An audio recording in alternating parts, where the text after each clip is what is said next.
Bienvenidos a este espacio mágico. Gracias por venir. Siéntense cómodamente y preparen sus oídos. Solo hay que escuchar y disfrutar de la maravilla de la palabra y la música que ha compuesto Armand Walker, especialmente para estos cuentos. Welcome to this magical space. Thanks for coming.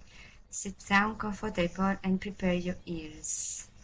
Just listen and enjoy the wonder of words and the music composed by Armand Walker, especially for these chants.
De la sabiduría de los idiotas, el santo y el pecador.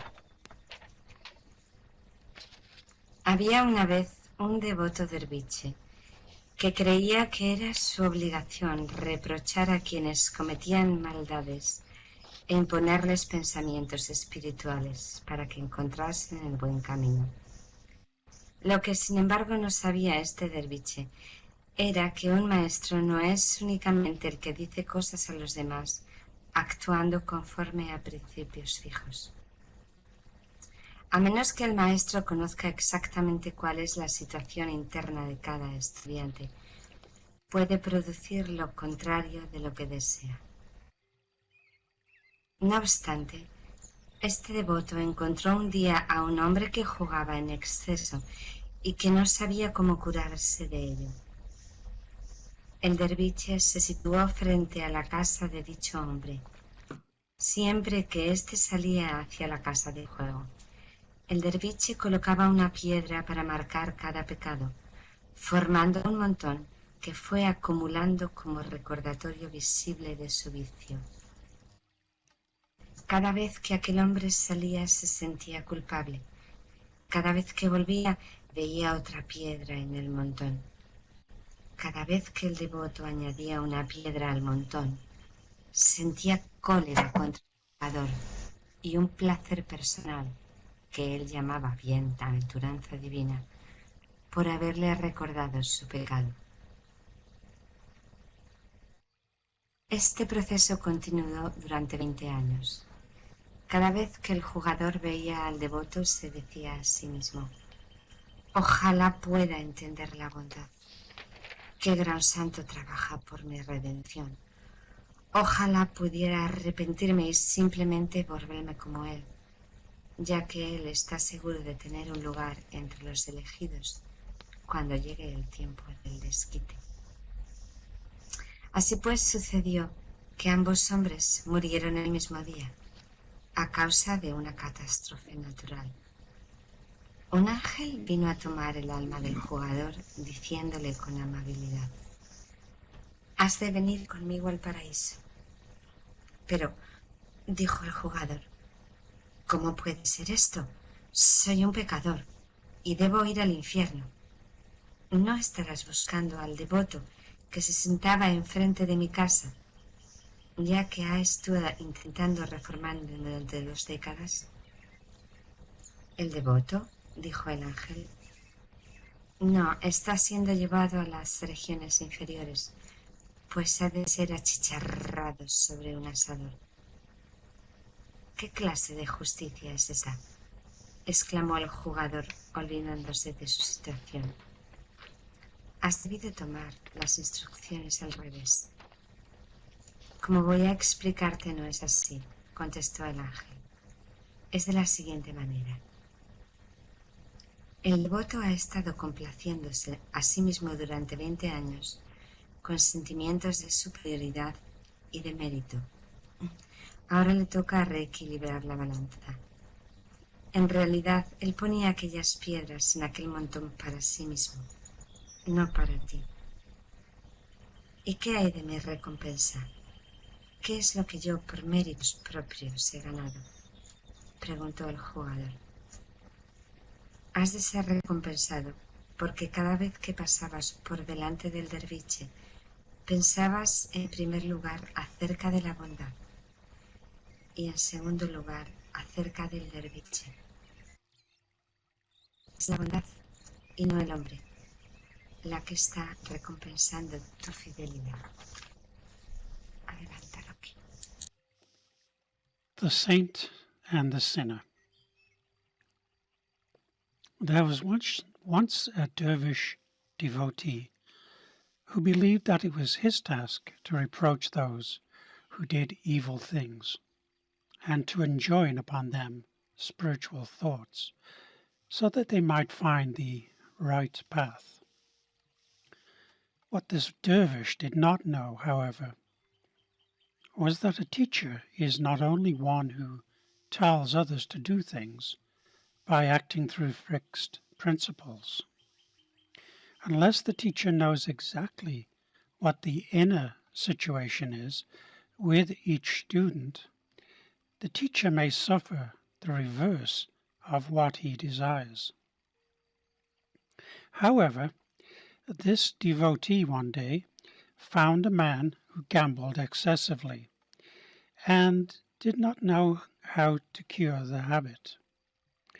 The dervish took took up his position outside the man's house.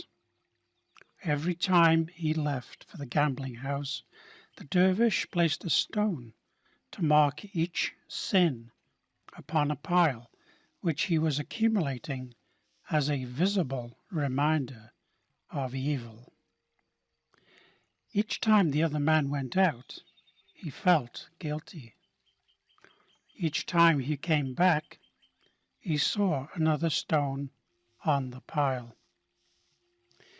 Each time he put a stone on the pile, the devotee felt anger at the gambler and personal pleasure, which he called godliness, in having recorded his sin.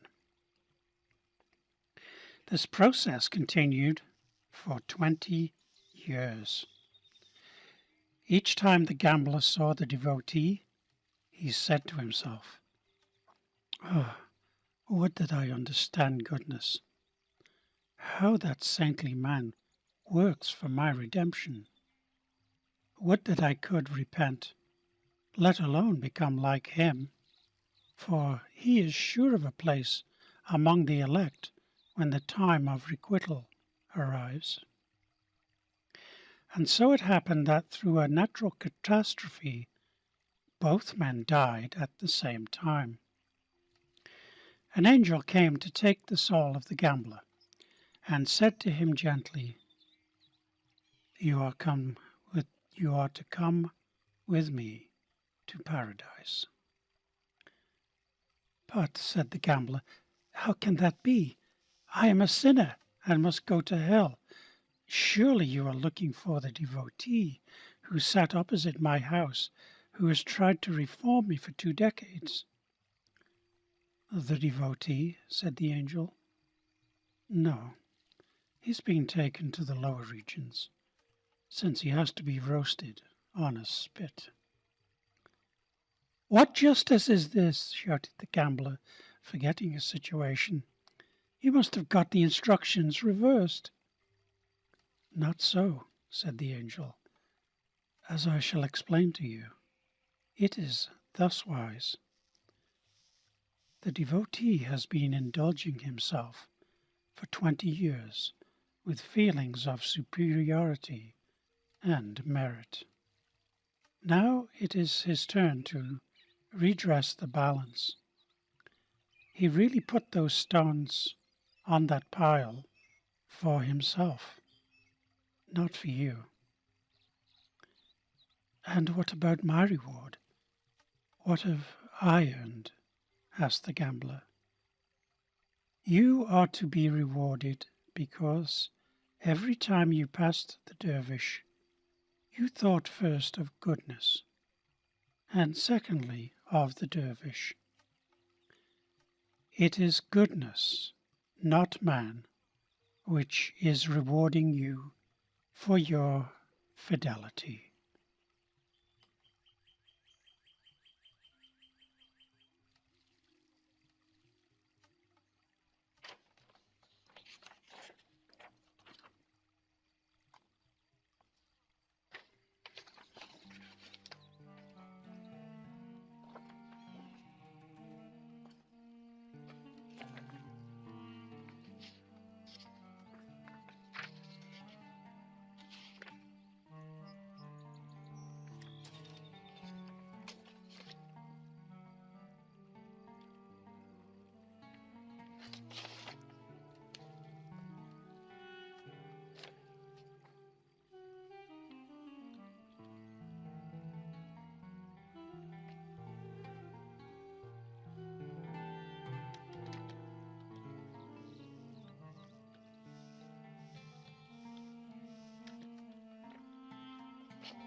El secreto de la habitación cerrada. Ayaz era el compañero inseparable y esclavo del gran conquistador Mahmud, el destructor de ídolos monarca de Ghazna. Al principio había llegado a la corte como un esclavo mendigando, y Mahmud le convirtió en su consejero y amigo. Los otros cortesanos estaban celosos de Ayaz y le observaban continuamente, con la intención de denunciarlo por algún fallo y provocar así su caída. Un día, esas personas celosas acudieron ante Mahmud y le dijeron: la sombra de Alá cubre la tierra. Habéis de saber que siempre infatigables a vuestro servicio hemos estado vigilando de cerca a vuestro esclavo Ayaz. Tenemos ahora que informaros de que cada día, en cuanto deja la corte, Ayaz entra en una pequeña habitación en donde no se permite entrar a nadie más. Pasa algún tiempo en ella y después se va a sus propios aposentos. Tememos que este hábito suyo pueda estar conectado con alguna culpa secreta. Tal vez, incluso puede que esté unido a conspiradores que tienen intenciones de quitarle la vida a su majestad. Durante mucho tiempo, Mahmud se negó a escuchar nada en contra de ella. Pero el misterio de la habitación cerrada le daba vueltas en la cabeza hasta que sintió que tenía que preguntar a ella. Un día, mientras Ayaz iba hacia su cámara privada, apareció Mahmud rodeado de cortesanos y le pidió que le mostrase la habitación. No, dijo Ayaz. Si no me permites entrar en la habitación, toda mi confianza en ti como hombre franco y leal se habrá evaporado y en adelante no podremos mantener nuestra relación en los mismos términos. Elige, dijo el fiero conquistador. Ayaz lloró y después abrió de par en par la habitación y dejó que entrasen Mahmud y su personal. La habitación estaba desprovista de todo mobiliario. Todo lo que contenía era un gancho en la pared.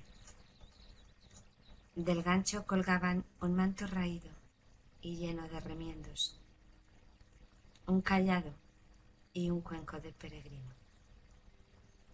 El rey y su corte no podían entender el significado de este descubrimiento.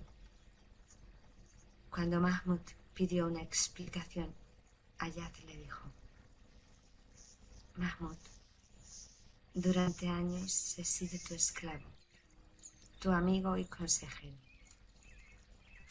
He intentado no olvidar nunca mis orígenes y por esta razón he venido aquí cada día para recordarme lo que era.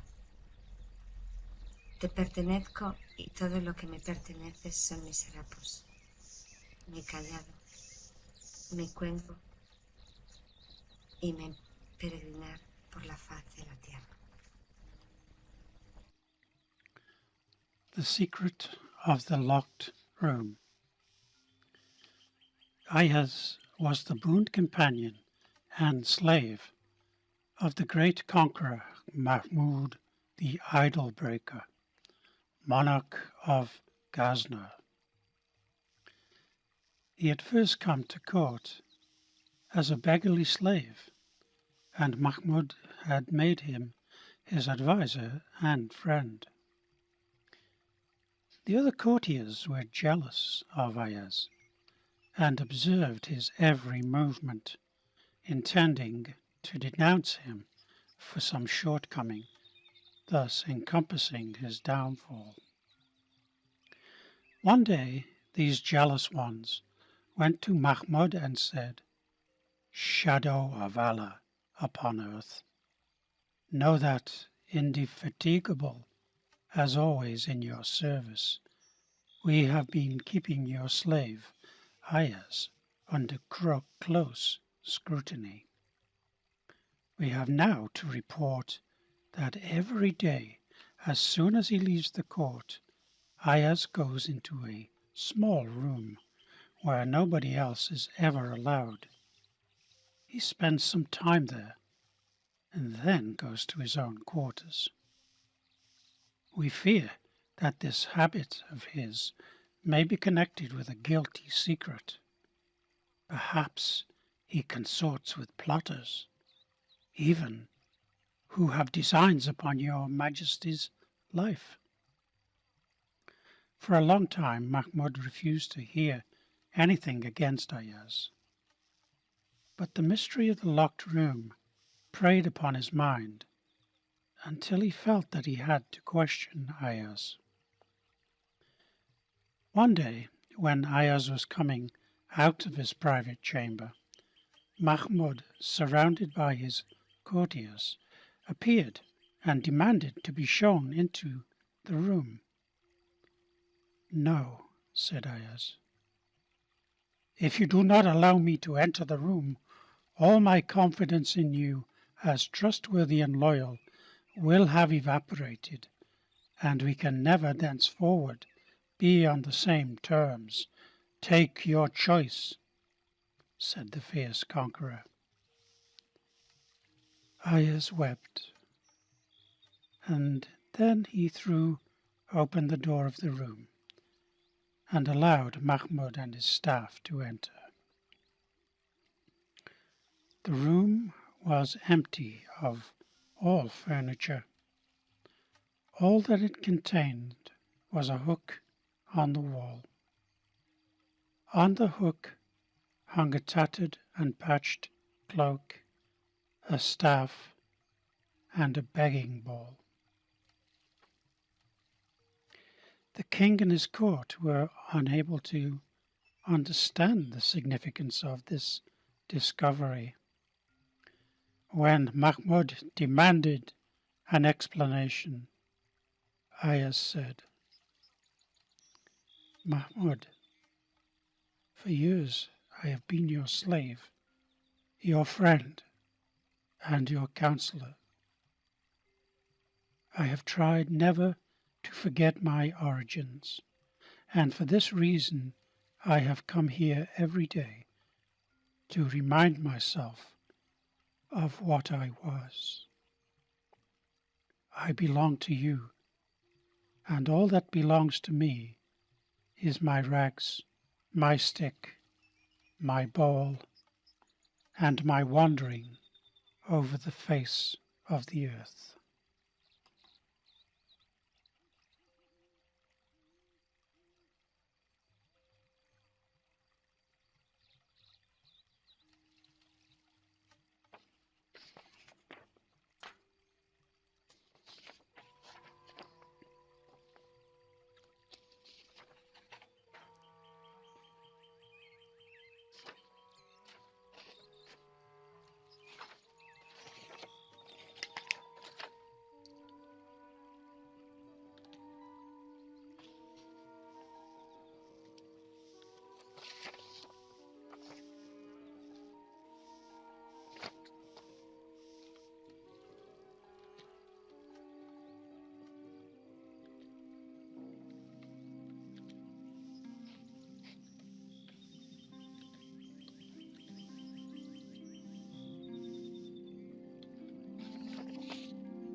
Del mulá Nasrudin, hágame otra pregunta. Según una opinión generalizada entre los no iniciados, musitó Nasrudin mientras caminaba por la calle, los derviches están locos. Sin embargo, de acuerdo con los sabios, son los verdaderos maestros del mundo. Para cerciorarme, me gustaría poner a prueba a alguno y a mí mismo. Fue entonces que observó que venía hacia él una figura alta, vestida a la usanza de los derviches aquilanos, individuos que gozan de la reputación de ser excepcionales iluminados. Amigo, dijo el mulá, deseo hacer un experimento para probar sus poderes de penetración psíquica y también mi cordura. Adelante, dijo el aquilán. Nasrudin hizo un rápido movimiento y luego cerró su puño y preguntó: ¿qué tengo en mi mano?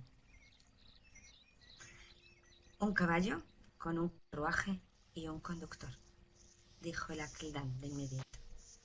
Esto no constituye una prueba, dijo Nasrudin con suficiencia, porque usted vio cuando yo los agarraba. El anterro. Ask me another. According to the general opinion of the uninitiated, mused Nasrudin as he walked along the road, dervishes are mad. According to the sages, however, they are the true masters of the world. I would like to test one, and myself, to make sure. Then he saw a tall figure, robed like an Akeldan dervish, reputed to be exceptionally enlightened man, coming towards him. "Friend," said the mullah, "I want to perform an experiment to test your powers of psychic penetration and also my sanity." "Proceed," said the Akeldan. Nasrudin made a sudden sweeping motion with his arm, then clenched his fist. "What have I in my hand?" "A horse, a chariot, and driver," said the Akeldan immediately. "That's no real test," Nasrudin was petulant, "because you saw me pick them up."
El oro, la túnica y el caballo. No puedo conseguir trabajo, dijo el maestro, porque ya estoy al servicio del Altísimo. En ese caso, respondió su esposa, exígele tu salario, porque todo empleador debe pagar. Tiene razón.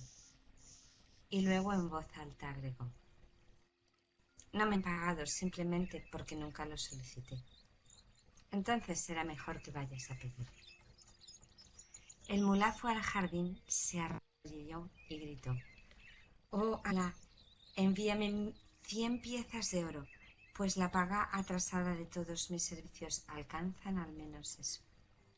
Su vecino, que era un prestamista, pensó en hacerle una broma. Tomando una bolsa que contenía 100 piezas de oro, se la arrojó desde la ventana. Nasrudin se puso de pie con dignidad y llevó el dinero a su esposa.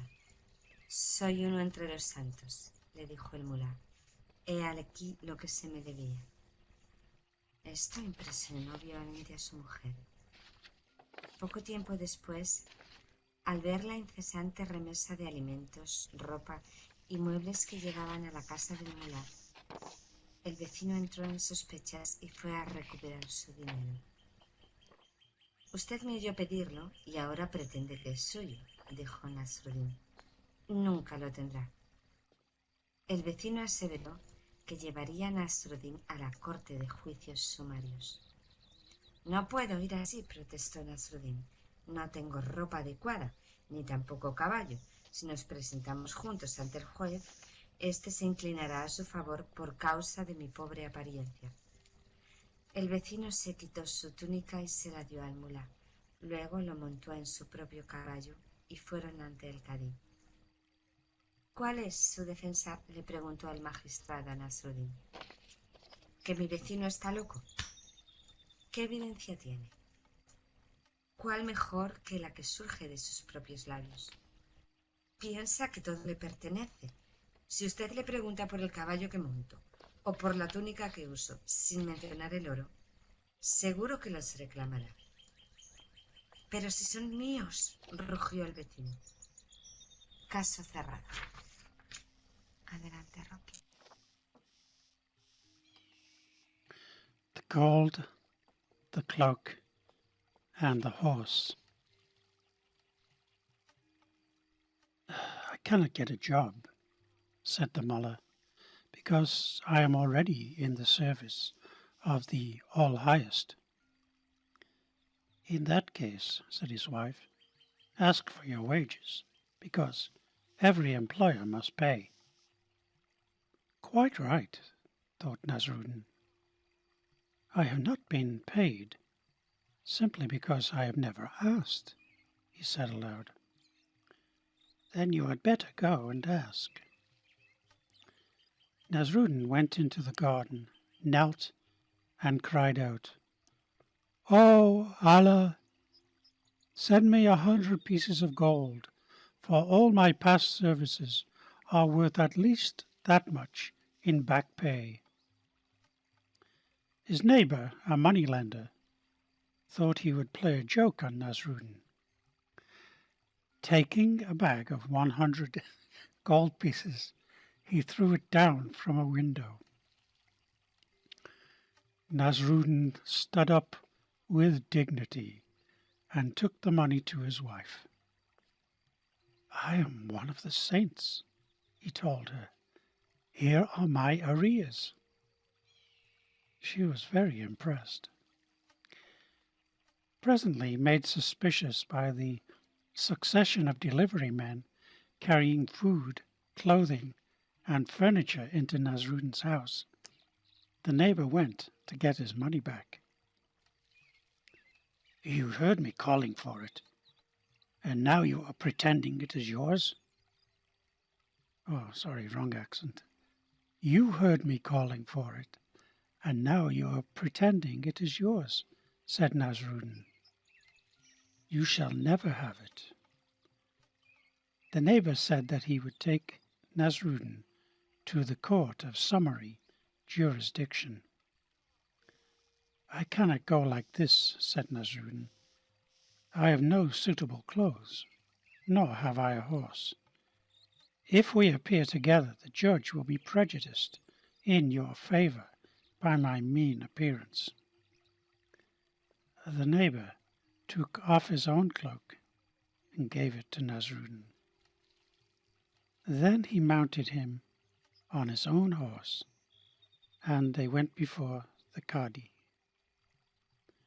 The plaintiff was heard first. What is your defence? The magistrate asked Nasrudin. That my neighbour is insane. What evidence have you, Mullah? What better than from his own mouth? He thinks that everything belongs to him. If you ask him about my horse, or even my cloak, he will claim them, let alone my gold. But they are mine, roared the neighbour. Case dismissed.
Hasta aquí esta 10ª edición de los cuentos sufís.